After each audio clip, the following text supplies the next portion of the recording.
توحید تو یہ ہے کہ خدا حشر میں کہہ دے یہ بندہ دو عالم سے خفا میرے لیے ہے۔ کیا ڈر ہے جو ہو ساری خدائی بھی مخالف، کافی ہے اگر ایک خدا میرے لیے ہے۔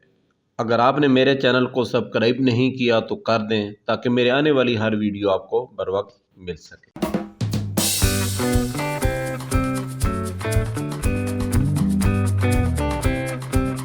ہم لوگوں کو اسلام ماں کی گود میں مل گیا اور ہم نے اس کی قدر نہ کی، جبکہ کرشن لال نے جس گھرانے میں آنکھ کھولی تو اسے اپنے چاروں طرف شرک اور کفر کے اندھیرے نظر آئے۔ قبولیت اسلام کی عجیب و غریب داستان، قدم قدم پر چکا دینے والی، رونگٹے کھڑے کر دینے والی، عشق الہی اور محبت نبوی میں ڈوبی ہوئی عجب حقیقی داستان آج آپ کو سنائیں گے۔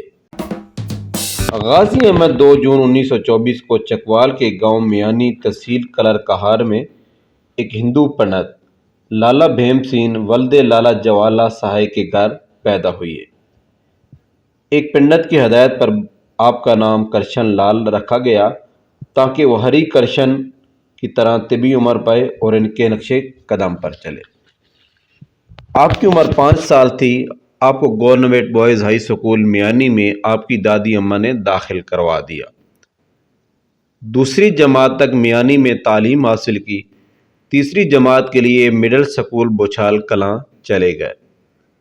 1937 میں آپ 7ویں جماعت کے طالب علم تھے جب آپ کے دل میں اسلام کی تڑپ گھر کرنے لگی۔ غازی احمد رحمۃ اللہ علیہ کی زندگی کی کہانی سنتے ہیں ان کے لخت جگر پروفیسر طاہا جلیل لکی صاحب کے زبانی۔ ہمارے ساتھ رہیے گا۔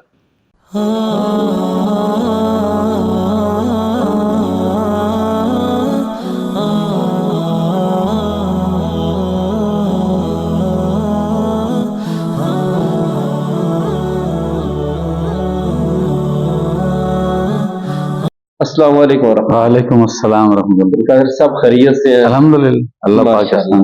زندگی کیسی گزر رہی ہے؟ اللہ پاک کا بہت کرم، بہت احسان۔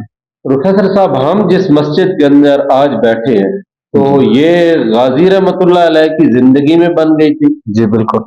غازی صاحب رحمۃ اللہ علیہ پہ تو اتنا عجیب و غریب وقت گزرا، تو اس مسجد کی بنیاد کس وقت انہوں نے رکھی؟ یہ تقریباً 90s میں 93 میں اس مسجد کی بنیاد رکھی گئی تھی۔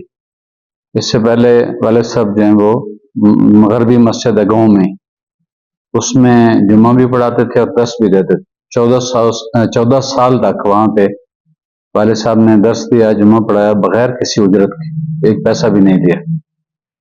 تو بعد میں پھر قرآن پاک کا ترجمہ چونکہ بیان کیا جاتا تھا، کسی نے ان سے کہا کہ بھئی یہ تو قرآن پاک کا ترجمہ تو نہیں سننا ہوتا، تو آپ یہ کیا کر رہے ہیں؟ تو مقتدیوں نے اس کا اظہار کیا تھا، والد صاحب نے وہ جگہ چھوڑ دی۔ پھر الحمدللہ یہ والد صاحب کے دوست تھے ملک اسحاق صاحب، انہوں نے یہ جگہ ڈونیٹ کی اور اس پہ پھر 1993 میں یہ مسجد بنی الحمدللہ۔ آپ ذکر کر رہے ہیں کہ انہوں نے قرآن مجید کا ترجمہ شروع کیا، جی۔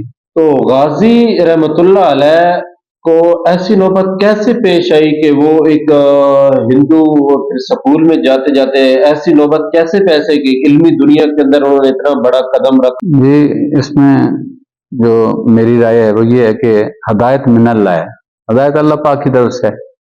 اللہ جسے چاہتے ہیں ہدایت عطا فرماتے ہیں اور جسے چاہتے ہیں اللہ پاک ہدایت نہیں عطا فرماتے۔ اور دوسرا یہ سارا معاملہ جو ہے یہ طلب پہ ہے، تو یہاں سے میانی سے ہندو اور مسلمان بچے، یہ 1938 کی بات ہے، وہ جایا کرتے تھے اسکول، جہاں گورنمنٹ ہائی اسکول بچھال کلاں تھا۔ تو جیسے بچے آپس میں مقابلے کیا کرتے ہیں، تو ہندو کہتے ہیں کہ بھئی بھگوان ہم پہ راضی ہے اور بھگوان نے ہمیں اتنا مال دے رکھا ہے، اور مسلمانوں سے کہتے ہیں کہ تم سے جو ہے نا بھگوان راضی نہیں ہے، اس لیے تم لوگ جو ہے غریب غربا ہو، کھانے کو تمہارے پاس پورا نہیں ہوتا۔ تو مسلمان یہ جواب میں کہتے کہ بھئی یہ دنیا کی زندگی تو چند روز ہے، ایک دن ختم ہو جائے گی، تم لوگ دنیا میں جتنی مرضی عیش کر لو، لیکن ایک دن ایسا ہے کہ جب قیامت کا دن ہوگا تو وہاں تمہاری خوب پٹائی ہوگی۔ والد صاحب کی عمر اس وقت 13 سال تھی جس وقت وہ گورنمنٹ ہائی سکول میں پڑھے؟ جی، گورنمنٹ ہائی سکول۔ آپ نے جو ہے وہ ہائی سکول سے پہلے کہاں تعلیم حاصل کی؟ پرائمری تک؟ جی، پرائمری ادھر گورنمنٹ پرائمری اسکول میانی میں حاصل۔ اچھا، پھر یہ کہ اب یہ جو کہ 13 سال کے بچے تھے، لیکن ان کے دل میں خیال آیا، انہوں نے ایک مسلمان دوست تھا غلام نبی، ان سے یہ تذکرہ کیا کہ بھئی میں چاہتا ہوں کہ دنیا بھی اچھی گزرے اور آخرت میں بھی پٹائی نہ ہو۔ تو وہ غلام نبی جو تھے دوست ان کے، انہوں نے مولانا عبدالرؤوف صاحب بچھال کلاں سے، ان سے، وہ عالم ہیں، وہاں پہ عالم تھے، اور ان سے یہ تذکرہ کیا کہ ایک ہندو بچہ یہ کہتا ہے کہ دنیا بھی اچھی گزرے اور آخرت بھی اچھی گزرے۔ تو انہوں نے کہا ٹھیک ہے، کسی وقت مجھے ملانا۔ تو ایک دن یہ بچے جا رہے تھے، آگے سے وہ مولانا عبدالرؤوف صاحب آ گئے۔ تو وہ بچہ جو ہے اس نے ہمارے والد صاحب نام کرشن لال تھا، انہیں علیحدہ کر کے مولانا صاحب کے پاس لے گئے، لیکن ان کے ذہن میں ایک یہ تھی، ایک ڈر تھا کہ بھئی یہ مسلمان عالم ہیں اور ہندو مت کے خلاف بولیں گے اور بھگوان کے خلاف بولیں گے۔ تو مولانا صاحب نے پوچھا کہ بھئی آپ کا نام کیا ہے؟ انہوں نے کہا کرشن لال۔ فرمایا مندر جاتے ہو؟ انہوں نے کہا جی بدھ کے دن جانا پڑتا ہے، میری پھوپھی جان جاتے ہیں۔ تو مولانا عبدالرؤوف صاحب نے فرمایا کہ بیٹا ضرور مندر جایا کر۔ کہتے ہیں کہ میرا شرح صدر ہو گیا کہ یہ تو بڑے اچھے عالم ہیں کہ مجھے مندر جانے سے منع نہیں کر رہے۔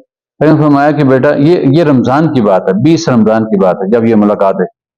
تو مولانا صاحب نے فرمایا کہ بیٹا اس کے ساتھ جو ہے، جیسے تم بھگوان کہتے ہو اسے ہم اللہ کہتے ہیں، تو تم رات کو سوتے وقت جو ہے یہ اپنے اللہ سے، اپنے بھگوان سے یہ بات کیا کرو کہ بھگوان مجھے سیدھا رستہ دکھا، اور روزانہ رات سوتے وقت تم نے یہ کرنا ہے۔ تو اب یہ والد صاحب نے یہ مانگنا شروع کر دیا، اور جب 27 رمضان تھی تو مسلمان بچوں نے بتایا کہ بھی آج لیلۃ القدر ہے اور درخت جھک جاتے ہیں ایسے اور یہ ہوتا ہے۔ تو والد صاحب نے ہماری دادی اماں سے یہ کہا کہ آج میرا بسکٹ برآمدے میں بچھا دیں تاکہ میں وہ دیکھ سکوں کہ کس طرح درخت جو ہے اللہ کے سامنے، بھگوان کے سامنے جھکتے ہیں۔ تو والدہ نے یہ کہا کہ یہ تو مسلمانوں کی رات ہے۔ ان کا کہ مسلمانوں کی رات ہے لیکن خدا اور بھگوان تو ظاہر ایک ہی ہیں۔ تو یہ سو گئے، اور سونے سے پہلے انہوں نے اپنے اللہ سے، اپنے بھگوان سے یہ عرض کی کہ بھگوان آج 7 دن ہو گئے، 7 راتیں ہو گئیں آپ سے سیدھا رستہ مانگتے، لیکن کچھ نظر نہیں آیا، اور رو پڑے۔ اب آپ اندازہ لگائیں کہ رونے کا اللہ پاک کے یہاں بڑی قدر ہے رونے کی۔ انسان جو روتا ہے نا تو وہ اللہ پاک اس کی قدر فرماتے ہیں۔ رات کو انہوں نے خواب میں دیکھا کہ یہ گیٹ کے سامنے کھڑے ہیں، اور ایک محمد صادق نام کا ان کا کلاس فیلو ہے، وہ گزرتا ہے تو پوچھتے ہیں کہ کہاں جا رہے ہیں؟ اس نے کہا میں حج کے لیے جا رہا ہوں۔ انہوں نے کہا ارادہ تو میرا بھی تھا، کہا چلیں میرے ساتھ چلیں۔ ایک گاؤں سے نکلتے ہی ہیں، مینی گاؤں سے، کہ ایک ہندو سادھو انہیں مل جاتا ہے جس نے وہ صرف کچھا پہنا ہوا ہے اور خاک ملی ہوئی ہے اپنے جسم پہ، جیسے ہندو خواب کی کیفیت ہے۔ اور وہ کہتا ہے میں مکہ میں بھی جا رہا ہوں اور مجھے قریب کا رستہ پتہ ہے، تو میں اس راستے سے لے جاتا ہوں۔ اور پھر وہ آہستہ آہستہ ایسے راستے سے لے کے جاتا ہے جہاں پہ گھنا جنگل ہے، اندھیری رات ہو جاتی ہے اور وہ رستہ سجائی نہیں دیتا۔ تو وہ کہتا ہے میرا کام ہی لوگوں کو گمراہ کرنا ہے۔ اب یہ اللہ پاک تربیت فرما رہے ہیں۔ وہاں سے یہ گرتے پڑتے واپس آتے ہیں، تو پھر جو ہے وہ محمد صادق کہتے ہیں کہ آپ چلتے ہیں، پھر سیدھے رستے جو ہے وہ اس پہ جاتے ہیں، تو ایک مشرق سے چاند طلوع ہو جاتا ہے، اس کی روشنی جو ہے وہ اتنی زبردست روشنی ہے، یعنی آپ سمجھ لیں 14ویں کا چاند ہے، ہر چیز نظر آ رہی ہے۔ اور پھر منظر تبدیل ہوتا ہے، یہ دیکھتے ہیں کہ بھئی ہم مکہ مکرمہ پہنچ گئے ہیں، اور ایک سیاہ پوش عمارت ہے، بتایا جاتا ہے کہ یہ خانہ کعبہ ہے، اور حرم جو ہے، یعنی جو خانہ کعبہ کا یعنی حرم کا سین ہے، حرم مکہ کا، وہ سفید پوش لوگوں سے بھرا ہوا ہے۔ بتایا جاتا ہے کہ یہ نبی کریم علیہ السلام کے صحابہ ہیں۔ اور پھر تیسری بات یہ بتائی جاتی ہے کہ وہ رکن یمانی کے ساتھ جو تیسرا پتھر ہے، وہاں نبی کریم علیہ السلام تشریف فرما ہے۔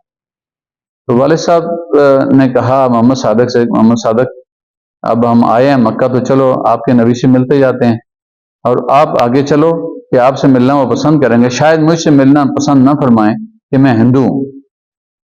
یہ دونوں بچے جو ہیں یہ صحابہ کرام رستہ اجمعین کے صف میں سے گزرتے ہوئے نبی پاک علیہ السلام کی خدمت میں پہنچے۔ محمد صادق اور غازی احمد صاحب جی، تو محمد صادق نے خواب میں نبی پاک علیہ السلام کی طرف مسافہ کے لیے ہاتھ بڑھایا، تو آپ علیہ السلام نے مسافہ فرمایا، اور پھر جب والد صاحب نے ہاتھ بڑھایا تو آپ علیہ السلام نے مسافہ نہیں فرمایا۔